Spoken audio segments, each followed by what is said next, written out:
मिली और आदित्य हॉल का पूरा चक्कर लगा चुके थे, पर उसकी वो खास दोस्त कहीं दिख नहीं रही थी। आदित्य बोला, मिल गई, वहां बैठी है। आदित्य ने कोने में सोफे की तरफ इशारा करते हुए कहा था। मिली ने भी उस तरफ देखा तो वहां कोई तो बैठी थी, पर यहाँ से तो उसके बाल ही दिख रहे थे। वो दूसरी तरफ मुंह करके बैठी थी।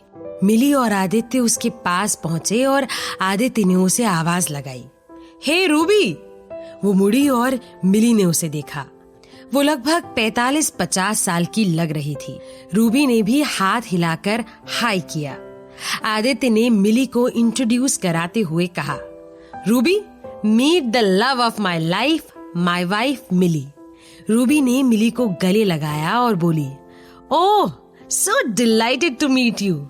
तुम्हें पता नहीं है मैंने कितना वेट किया है तुमसे मिलने के लिए। आदित्य तो इतनी तारीफ करता है तुम्हारी। इस पर आदित्य बीच में बोला, पर तुम आई नहीं शादी में। रूबी बोली, अरे बेटा, मैं जयपुर थी ही नहीं। आदित्य बोला, ठीक है, माफ किया। वैसे मिली, मैं तुम्हें बता दूं कि तुम्हें मेरा कोई भी राज जानना हो या मेरी पोल खोलनी हो तो रूबी इज द की। बचपन से जानती हैं ये मुझे। छोटा था तब हम दूसरे घर में रहते थे। रूबी का घर बिल्कुल हमारे घर के बगल में था। शाम को इनके गार्डन में छुप छुप कर आम तोड़ता था। फिर एक दिन पकड़ लिया इन्होंने। उसके बाद मैंने कभी आम नहीं तोड़े, क्योंकि वो खुद ही तोड़कर दे देती थी और बहुत सारी चीजें खिलाती थी। मैं तो इनकी कुकिंग का फैन हूँ। फिर जब हम यहाँ नए बंगले में शिफ्ट हुए तो इनसे मिलना कम हो गया। रूबी बोली, आदि जब मस्का मारने पर आता है ना तो पूछो मत। वैसे कह सच रहा है ये। तुम्हें कुछ भी करवाना हो ना इससे तो मुझे बताना। इसके ऐसे ऐसे सीक्रेट्स बताऊंगी तुम आसानी से ब्लैकमेल कर पाओगी इसे। मिली बोली, डन डील। ये सुन आदित्य हैरानी से बोला, ये क्या बोल रहे हो तुम दोनों? मतलब तुम दोनों को मिलाकर मैंने अपने पांव पर ही खुद कुल्हाड़ी मार दी। अब जब भी तुम दोनों बात करोगे तो मुझे अलर्ट रहना पड़ेगा। ये सुन तीनों हंसने लगे। आदित्य बोला, ऐसे सोशल इवेंट्स में जहाँ कोई किसी से ज्यादा जेन्युइन बात नहीं करता तो मैं और रूबी यहाँ बैठकर सबको देखते हैं और मजे लेते हैं। मिली ने पूछा, मजे? आदित्य बोला, हाँ, अभी हम किसी के मजे ले रहे हैं, कहीं बैठा कोई और हमारे मजे ले रहा होगा।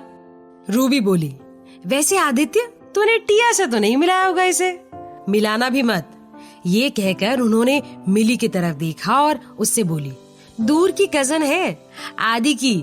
बड़ी नकचड़ी है, बात करने तक की तमीज नहीं है उसमें। इस पर आदित्य बोला, आपने मेरी बीवी को अंडर एस्टिमेट किया है क्या? वो मिली टिया से, और ऐसी मिली कि टिया चुपचाप वहां से चली गई। ये कहते हुए आदि हंसने लगा। रूबी ने पूछा, सही में टिया की बोलती बंद कर दी तुमने? वाह। आदित्य टिया की तरफ इशारा करते हुए बोला, वो देखो, टिया की शक्ल देखो। रूबी बोली, हाँ, वैसे तो अकड़ में रहती है, आज तो कोने में चुपचाप उतरा हुआ मुंह लेकर बैठी है। आदित्य बोला, मेरी बीवी का असर है, मेरी बीवी का। ये सुन मिली बोली, आदि ऐसे मत बोलो ना, मुझे बुरा लग रहा है। मैंने उसका मूड खराब कर दिया। करना नहीं था मुझे, और तुम हंसो मत ना उस पर। आदित्य बोला, अरे बाबा, इतना सेंसिटिव होने की जरूरत नहीं। वो भी तो तुम्हारी बहन की बेइज्जती कर रही थी, तुमने उसे जवाब दिया बस, और वो भी तमीज से। रूबी ये बहुत ओवरथिंक करती है। रूबी बोली, मिलते ही अपनी बीवी की बुराई शुरू, it is not acceptable. Aditya हैरानी से बोला, तो टीम पलट दी, अब मिली की टीम में चली गई। यहाँ आदित्य और मिली एक दूसरे की टांग खींचकर हंसी मजाक कर रहे थे। वहाँ अतुल के बिहेवियर के फिर से चेंज होने से आरती परेशान थी। थोड़ी देर पहले उसने आरती के कंधे पर कसकर हाथ रखा हुआ था, जो उसके खाने की चिंता कर रहा था, और अब अचानक उसका रवैया फिर बदल गया था। उसने झटके से आरती को छोड़ा और किसी और से बात करने आगे चला गया। अतुल ने तो सिर्फ प्रोमिला को दिखाने के लिए उसके सामने आरती के साथ नाटक किया था, पर आरती को ये बात पता नहीं थी, सो उसे समझ नहीं आ रहा था कि अतुल को आखिर हो क्या रहा है। वो कभी नॉर्मल बिहेव करता है, कभी अबनॉर्मल। आरती सोच में पड़ गई थी। इसका तो नॉर्मल बिहेवियर भी क्या है पता नहीं चलता। जब ये गुस्सा करे तब नॉर्मल समझूं या जब ये केयर करे तब। आरती को भूख लग रही थी, पर वो अकेले नहीं खाना चाहती थी। उसे अजीब लग रहा था। पता नहीं यहाँ के लोग क्या समझेंगे उसे। कभी इतने बड़े इवेंट में उसने खाना भी नहीं खाया था। वो बूफे के पास जाकर देख रही थी कि कितनी सारी डिशेस हैं। ऐसे ऐसे नाम लिखे थे डिशेस के कि आगे जो उसने पहले कभी भी नहीं सुने थे। रोस्टेड वेजिटेबल और ग्रेटन, स्वीट पोटैटो पाई, टॉफी पुडिंग। पढ़ कर और देख देख कर उसकी भूख और बढ़ रही थी। इतने वेटर्स घूम रहे थे वहाँ, उनमें से कोई उसके पास नहीं आ रहा था। उसे बुलाने में भी हिचक हो रही थी। उसे ऐसा लग रहा था कि हस्बैंड तो ठीक, वेटर्स भी उसे इग्नोर कर रहे हैं। अतुल से कुछ कहना तो बेकार था, सो वो मिली को ढूंढने लगी। आखिर उसे मिली और आदित्य मिल ही गए। वो उनकी तरफ चल दी। वहां बैठी रूबी बोली, कपाड़िया अंकल से मिलकर जाना, ऐसे ही नहीं जाना, वरना तुम्हें पता है यहाँ कितनी बेसलेस गॉसिप फैलती रहती है। तुम मिलकर नहीं गए, मतलब तुम्हारे और मिस्टर कपाड़िया के बीच फ्रिक्शन है, फिर उससे तुम्हारे बिजनेस रिलेशनशिप पर असर पड़ेगा। आदित्य बोला, हाँ रूबी, वरना लाखों का नुकसान हो जाएगा। मिली ने पूछा, बस क्योंकि मिलकर नहीं गए इतनी सी बात पर लाखों का नुकसान हो जाएगा? रूबी बोली, हाँ डार्लिंग, यहाँ ऐसे ही होता है। तभी आरती वहां पहुंची। वो मिली से कहने ही वाली थी कि उसे भूख लगी है, पर रूबी को देखकर वो चुप हो गई। मिली ने उसे देखा और वो रूबी से बोली, रूबी आंटी ये। रूबी बोली, क्या कहा आंटी? इस पर आदित्य बोला, ओह ये गलत कर दिया तुमने। कौन से एंगल से तुम्हें रूबी आंटी लगती है? मैं ही नहीं बुलाता इन्हें आंटी। मिली ने दांतों के बीच जीभ दबाते हुए कान पकड़े और कहा, सॉरी रूबी, सही में तुम आंटी तो नहीं लगती, मुझे भी कहना नहीं चाहिए था। रूबी मुस्कुराकर बोली, दैट्स बेटर। मिली ने कहा, तुम मेरी छोटी बहन से तो मिलो। फिर उसने आरती की तरफ इशारा करते हुए कहा, ये मेरी छोटी बहन है।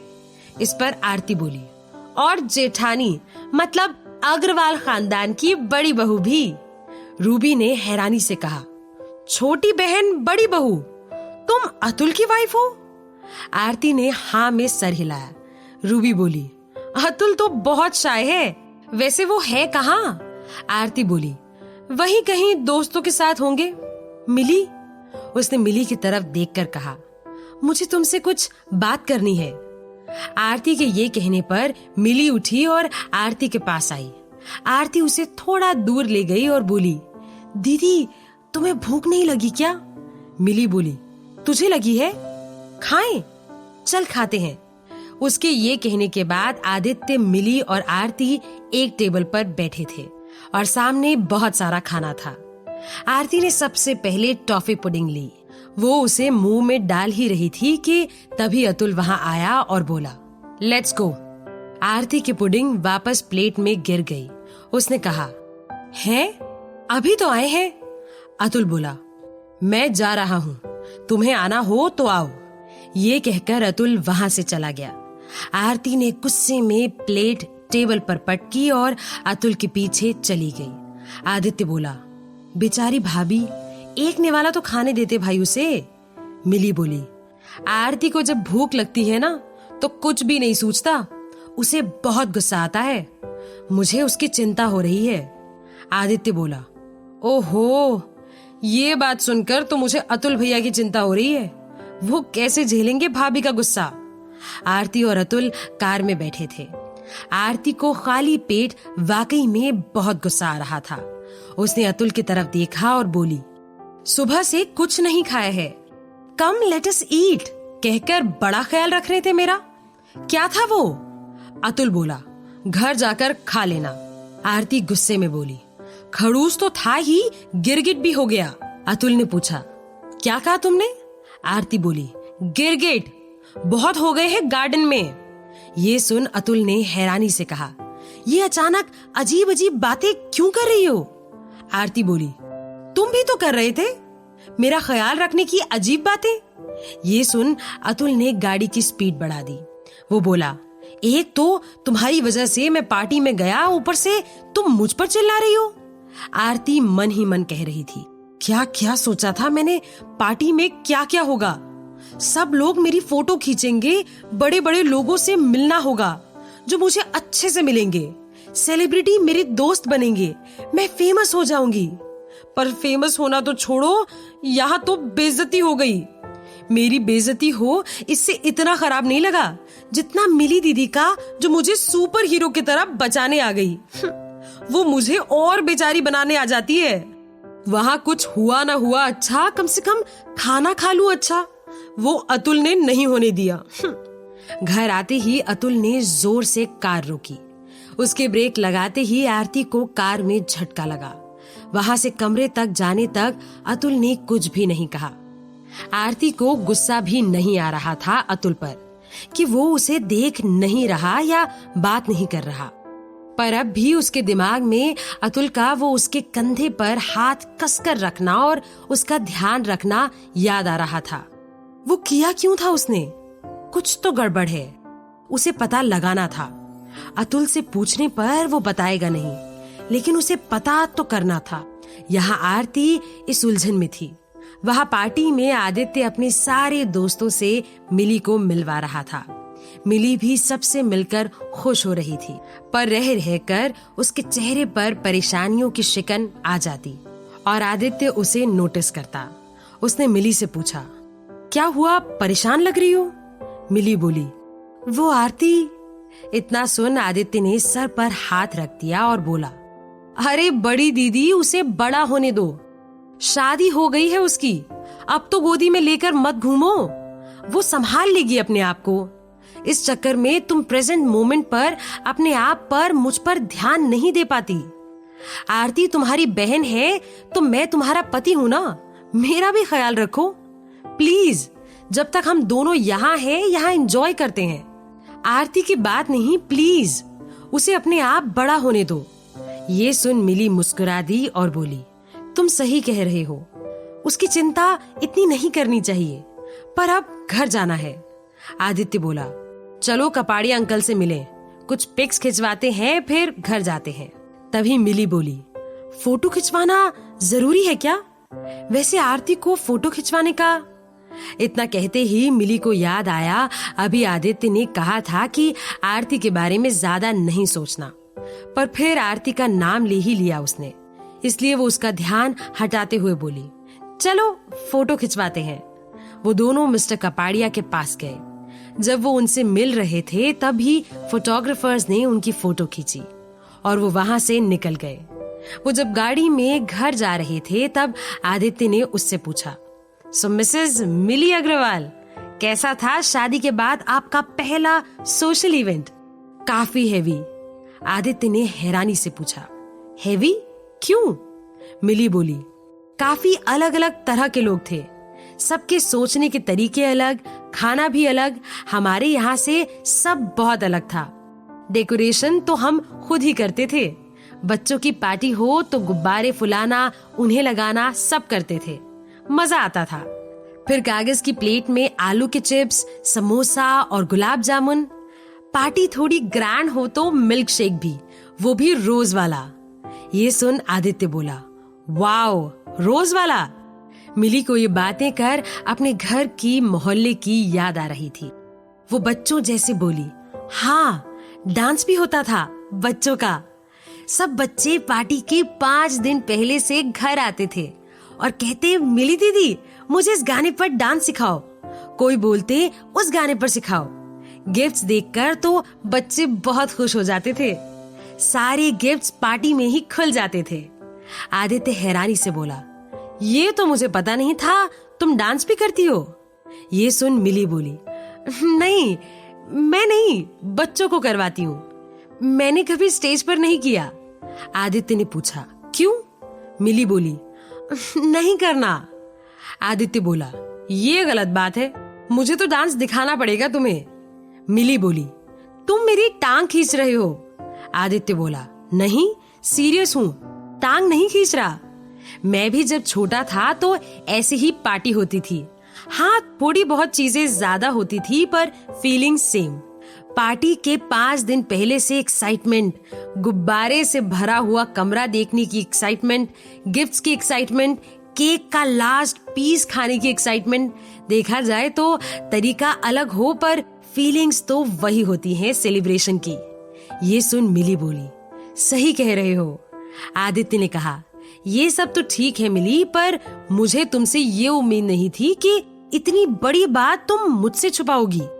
मिली ने हैरानी से पूछा, कौन सी बात? आदित्य बोला, यही कि तुम बच्चों की डांस कोरियोग्राफर रह चुकी हो, तुम डांसर हो। ये सुन मिली हंस दी और बोली, तुम कितना ड्रामा करते हो, कहा ना मुझसे डांस नहीं होता स्टेज पर, बच्चों को थोड़ा बहुत बता देती हूँ। आदित्य बोला, मैं कैसे मान लूं? पहले डांस दिखाओ, फिर तय होगा कि तुम कितना अच्छा डांस करती हो। ये अगली पार्टी में पता चलेगा। मिली ने पूछा, अब कौन सी पार्टी? आदित्य बोला, अपने अतुल भैया की बर्थडे पार्टी।